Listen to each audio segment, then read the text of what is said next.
तो दोस्तों ये मेरे पास एक ऐसा लैपटॉप आया है जो है Asus की तरफ से, और देखा है तो ये पतला स्लिम एक गेमिंग लैपटॉप है, यानी कि Asus Gaming V16।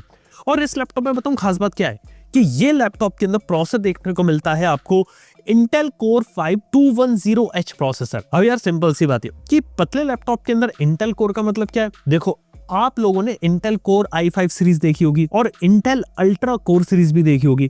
अब देखो Intel ने क्या किया, नेमिंग स्कीम बदल दी और Intel Core 5 सीरीज का जो नया प्रोसेसर आया है ये इन्होंने निकाला है, यानी कि Ultra Core जो है वो इनकी टॉप एंड वाली सीरीज होती है और उसके बाद जो नीचे जो सीरीज आती है मिड कैटेगरी में वो Intel Core 5 सीरीज आती है। इसमें Intel Core 7 भी है, Intel Core 5 वाला मॉडल मैं यहाँ पे टेस्ट कर रहा हूँ और 210H है, यानी कि हाई परफॉर्मेंस मॉडल है जिसके अंदर आपको अच्छी परफॉर्मेंस और एक अच्छी बैटरी लाइफ मिलेगी। ये एक एडवांटेज दिया है यहाँ पे इंटेल ने। इसके साथ ही इस लैपटॉप के अंदर आपको देखने को मिलता है Nvidia RTX 4050 GPU, जो कि एक बजट सेंट्रिक GPU है, 40 लाइनअप का है, लेकिन यहाँ पे DLSS वगैरह को जो सपोर्ट होता है वो आपको देखने को मिलेगा। और ओवरऑल जो लैपटॉप है ना ये अराउंड 80,000 रुपीज के प्राइस सेगमेंट में आता है और वेट भी जिस लैपटॉप का है 1.95 किलोग्राम। तो अब देखते हैं कि इस लैपटॉप में आखिर कितना दम है, 16 इंच के स्क्रीन साइज के साथ है, कितने गेम यहाँ पे चला सकता है और एग्जैक्टली में और क्या क्या चीजें कर सकता है। तो सबसे पहले तो यार ये लैपटॉप आखिर बनाया किसके लिए गया है इसके बारे में बात करते हैं। ये जो लैपटॉप पूरा जो डिजाइन किया गया ना, ये डिजाइन किया गया स्टूडेंट्स, कैजुअल गेमर या प्रोफेशनल्स के लिए जिनको मिक्स चाहिए परफॉर्मेंस का, पोर्टेबिलिटी का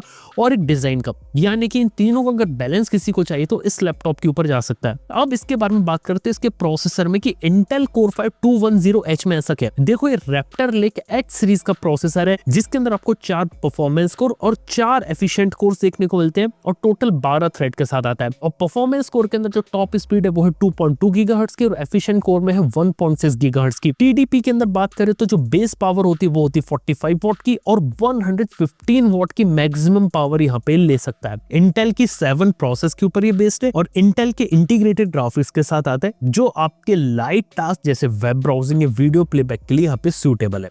और हाँ, यहाँ पे बिना चार्जर के आप इसके अंदर जीपीयू को उतने अच्छे तरीके से यहाँ पे यूज नहीं कर सकते हो, लेकिन ओवरऑल देखें तो चिपसेट इसका काफी अच्छा है। Intel core 5 basic to medium task यहाँ पे सारे कर लेता है। अगर आपको ज्यादा हैवी टास्क चाहिए तो इंटेल कोर के 7 सीरीज वाले चिप के ऊपर जाइए जो आपको और ज्यादा फास्ट यहाँ पर देखने को मिलेगा, लेकिन बेसिक कैजुअल टास्क और बेसिक गेमिंग के लिए इंटेल कोर 5 है यहाँ पे। एक और चीज यहाँ पे ये AI PC नहीं है जो मार्केट में पॉपुलर है, जो आपको इंटेल अल्ट्रा कोर में देखने को मिलता है, क्योंकि वहां पे जो AI होती है वो प्रोसेसिंग की जाती है उसके CPU के अंदर, जिसके अंदर आप उसके अंदर विंडोज Copilot प्लस PC को यूज कर सकते हैं। इसमें Copilot प्लस PC को आप यूज नहीं कर सकते, लेकिन अगर आपको कुछ मशीन लर्निंग के टास्क करने तो Nvidia का GPU पावरफुल है, उसका यूज करके आप यहाँ पे कुछ अपने AI वाले टास्क कर सकते हैं। अगर कुछ बेंचमार्किंग के बारे में बात करें तो हाँ, मैंने PC Mark 10 को रन किया था जिसके अंदर 6189 स्कोर आया। सिने बेंच को रन किया था जहां पे 10911 सिंगल कोर का स्कोर है और मल्टी कोर स्कोर है 1754 का। इसके साथ ही बात करते हैं इसके ग्राफिक्स के बारे में। Nvidia RTX 4050 6GB की GDDR6 रैम के साथ आता है, DLSS 3.0 और रे ट्रेसिंग का सपोर्ट है। इसका यूज आप AI वाले टास्क और गेमिंग के लिए दोनों जगह कर सकते हैं, दोनों जगह कम में आएगा। इवन देखा जाए तो फोटो और वीडियो एडिटिंग अगर आप लोगों को करनी है तो CPU और GPU का जो कॉम्बिनेशन है वो यहाँ पे अच्छे तरीके से काम करेगा। अगर आपको 4K वीडियो रेंडर करना है आसानी से रेंडरिंग में हेल्प कर सकता है और इवन फोटो एडिटिंग वगैरह में भी काम करता है। ऊपर से बात करें तो DLSS वगैरह इन्होंने दिए तो AI का यूज करके सुपर सैंपलिंग देखने को मिलती है, जिसका यूज ग्राफिक कार्ड के ऊपर थोड़ा लोड कम पड़ेगा,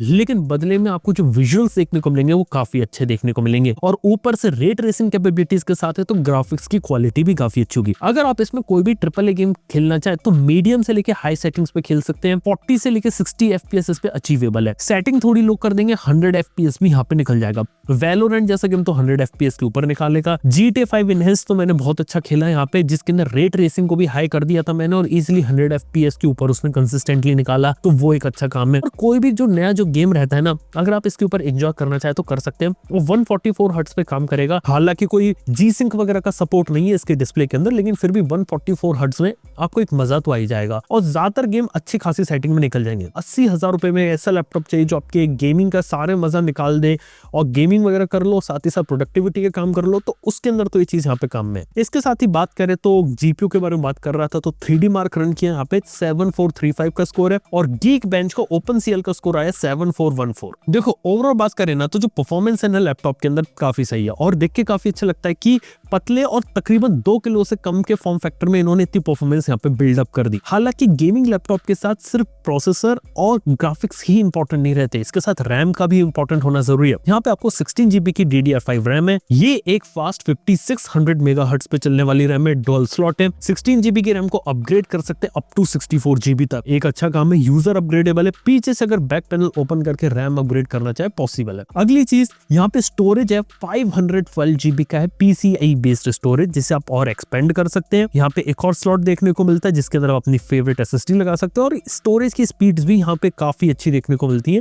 रीड राइट की स्पीड सही है, हालांकि 512GB स्टोरेज उन लोगों को कम पड़ सकता है जिन लोगों को ज्यादा गेम खेलने, क्योंकि आमतौर पे 80-90GB तो कोई भी दूसरा गेम ले लेता, तो 512GB गेम खेलने के लिए थोड़ी कम पड़ सकती है, लेकिन नॉर्मल टास्क के लिए ठीक है। अगर एक्सपेंड करके 1TB कर देंगे तो ये काफी सही चीज रहेगी। इसके साथ ही बात करें ना तो यहाँ पे थर्मल्स के बारे में कुछ बात करना चाहूंगा। तो यहाँ पे डुअल फैन आर्किटेक्चर है, एसुस की iSchool टेक्नोलॉजी को यूज किया। एक बात बोलना चाहूंगा कि यहाँ पर जो एसुस ने काम किया है ना अपनी परफॉर्मेंस वगैरह के ऊपर, वो सही है, लेकिन जब आप इसके ऊपर लोड करते हैं ना तो यहाँ पे ना ढेर सारी जो फैन नॉइस होती है वो आप सुन सकते हैं, क्योंकि फैन यहाँ पे फुल ब्लास्ट पे चलते हैं और उस पे आपको पता चलेगा कि जो लैपटॉप वो किस परफॉर्मेंस पे चल रहा है, तो वो एक चीज यहाँ पे लोगों को लग सकती है। और कीबोर्ड के ऊपर अगर आप यूज कर रहे हैं तो वहां पे आपको हल्का सा जो गर्माहट होती है ना वो यहाँ पे महसूस हो सकती है गेम खेलते हुए, तो कूलिंग की बात तो ये रहेगी। अब बात करते हैं उसके डिस्प्ले की। यहाँ पे जो डिस्प्ले है ना वो 16 इंच का डिस्प्ले है, 144 हर्ट्ज का रिफ्रेश रेट है, 16:10 डिस्प्ले है, पीक ब्राइटनेस इसकी लगभग 300 निट तक जा सकती है। डिस्प्ले के अंदर खास बात है कि मैट फिनिश के साथ आता है, IPS पैनल है, व्यू एंगल्स ठीक है, कलर्स का रिप्रोडक्शन भी ठीक है और मैट फिनिश के साथ बेनिफिट है कि अगर डायरेक्ट लाइट अगर इस पे पड़ेगी तो उस पे आपको ना जो रिफ्लेक्टिवनेस होती है ना वो कम हो जाएगी, तो वो एक एडवांटेज है। कलर एक्यूरेसी थोड़ी सी यहाँ पे कम लगी। देखो अगर बेसिक एडिटिंग वगैरह करनी है उसके लिए ठीक है, लेकिन प्रो ग्रेड के लिए ये उतना ज्यादा सुटेबल नहीं है डिस्प्ले। ऊपर से बात करें तो ऐसी कोई प्रॉब्लम नहीं आएगी, बस G-Sync वगैरह अगर सपोर्ट आ जाता तो काफी अच्छा लगता। ऊपर से अगर मैं डिजाइन और बिल्ड के बारे में बात करूं तो 1.95 किलोग्राम इसका वेट है। कंस्ट्रक्शन है पूरे लैपटॉप का वो पूरा का पूरा प्लास्टिक का, तो हाँ थोड़ा सा जो प्लास्टिक का जो फील आता है ना वो आप यहाँ पे महसूस कर सकते हैं, क्योंकि लैपटॉप को थोड़ा सस्ता और हल्का भी रखना था, इस वजह से वो चीज आती है। हिंज वगैरह की क्वालिटी अच्छी है, सिंगल फिंगर से अगर आप ओपन करना चाहे तो आप ओपन कर सकते हैं। और एक अच्छा फीचर है कि ये इसकी जो लिड रहती है 180 डिग्री तक फ्लैट हो जाती है सिंगल फिंगर से, तो वो मुझे बहुत अच्छा लगा कि सिंगल फिंगर से आप पूरा यहाँ पे से लिटा सकते हैं और खड़े होकर भी अगर आप काम करना चाहे तो वो कर सकते हैं। इसके साथ ही कीबोर्ड के अंदर बात करें, ये फुल साइज कीबोर्ड है विद न्यूमेरिक कीपैड के साथ, अच्छे तरीके से काम करता है। कीबोर्ड के अंदर टाइपिंग का एक्सपीरियंस अच्छा है। यहाँ पे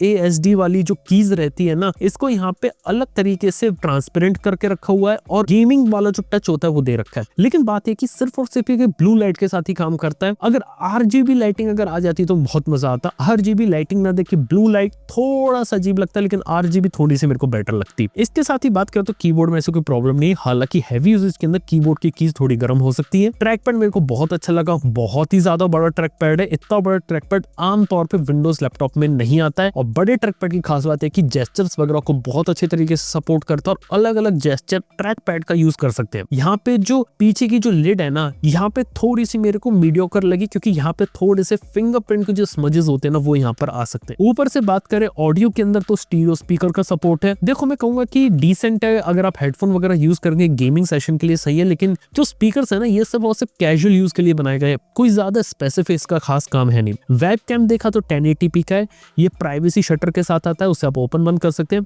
बस एक अच्छी बात इसके अंदर लगी, आपको 3D नॉइस रिडक्शन देखने को मिलता है, जिससे जो लोड रहता है वो CPU पर नहीं आता है और इस तरीके से इंटीग्रेट किया इन्होंने कि यहाँ पे वेबकैम का यूज करके आप कॉलिंग वगैरह करेंगे तो जो नॉइस रहती है ऑटोमेटिकली थोड़ी सी कम कर ले। इसके साथ ओवरऑल बात करें तो हाँ Wi-Fi 6 के साथ है, डुअल बैंड के साथ, Bluetooth 5.3 का सपोर्ट है। एक इसके अंदर आपको USB 3.2 Gen 1 Type-C पोर्ट देखने को मिलता है, 2 USB 3.2 Gen 1 type A port है, एक HDMI 2.1 FRL पोर्ट है। अगर आप HDMI पोर्ट का यूज करके बड़ी स्क्रीन के ऊपर गेमिंग करना चाहें, मजा लेना चाहे तो वो पॉसिबल है। 3.5 mm ऑडियो जैक और एक पावर देखने को मिलता है। 63 वॉट आवर की बैटरी देखने को मिलती है और 150 वॉट का AC अडेप्टर है। और बैटरी अगर आप देखा जाए तो लाइट यूजेज के अंदर कोई अगर हैवी यूजेज नहीं कर रहा है तो 5 to 6 आवर्स मैक्सिमम आप इसकी बैटरी यूज कर सकते हैं। लेकिन अगर आप इसे चार्जिंग पे यूज करेंगे तब इसका GPU काम करेगा, तब आप इसके अंदर ट्रू और अच्छी परफॉर्मेंस यहाँ पर निकाल पाएंगे। इसके साथ बात करें तो कुछ प्री इंस्टॉल सॉफ्टवेयर दे रखे, MyASUS का सॉफ्टवेयर दे रखा है जो बैटरी हेल्थ, फैन प्रोफाइल, अलग अलग फंक्शन कीज करना, वाईफाई कंट्रोल करना, live update, AI noise cancelling, ये सारे बेसिक जो टास्क होते हैं वो कर सकता है। और एक स्क्रीन एक्सपर्ट भी इन्होंने दे रखा है सॉफ्टवेयर जिसका यूज आप यहाँ पे कर सकते हैं। तो बेसिक जो ASUS के जो सॉफ्टवेयर फीचर्स होते हैं वो उन्होंने यहाँ पे डाल रखे हैं। ओवरऑल बात करें तो जो गेमिंग V16 है ना, ये देखो 80,000 के हिसाब से काफी इंटरेस्टिंग लैपटॉप है। मान लो किसी को अगर गेमिंग करनी और एक अच्छी परफॉर्मेंस चाहिए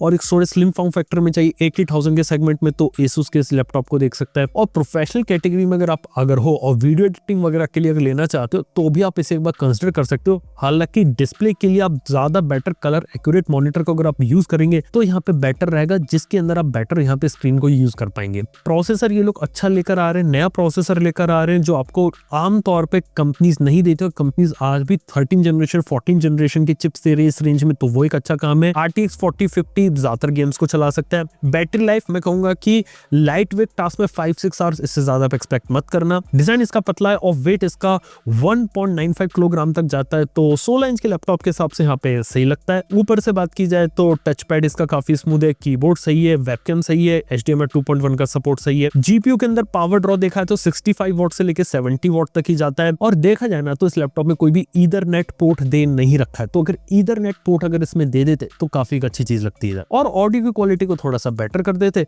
और अगर RGB कीबोर्ड के अंदर लाइटिंग आ जाती ना तो मजा आ जाता। बाकी आप लोग बताइए आप लोग को जो ASUS का जो लैपटॉप है कैसा लगा।